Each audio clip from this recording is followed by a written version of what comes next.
Bonjour à tous, je m'appelle Julien Léonard, je fais partie de l'équipe Labyrinthe et au sein du projet, je me suis notamment occupé de la génération de la forme du plan du labyrinthe, qui est donc le sujet de cette capsule technique. Nous générons un labyrinthe dit parfait, c'est-à-dire dans lequel chacune des cases peut être atteinte depuis n'importe laquelle des autres cases. Ça nous facilitera entre autres le travail pour la génération d'objets. Notre algorithme de génération est un algorithme récursif avec backtracking, qui a pu donner, par exemple, le labyrinthe que vous avez sous les yeux. Ici, vous pouvez voir un labyrinthe de taille équivalente à celui que l'on aurait dans le jeu. On obtient un labyrinthe avec des chemins longs, tortueux et beaucoup d'impasses. Ce qui pourrait être frustrant pour le joueur, car il pourrait se retrouver acculé par le monstre dans des chemins qu'il ne connaît même pas.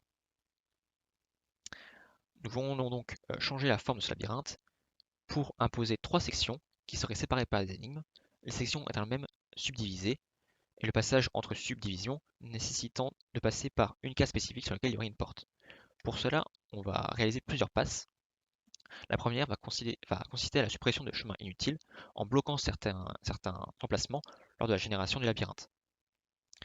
Le blocage de ces emplacements se fait de manière irrégulière à cet emplacement, en particulier lors des subdivisions, pour donner un aspect plus naturel au labyrinthe. Ces cases sont laissées libres pour permettre le passage. Remarquez qu'on va laisser l'espace pour les énigmes.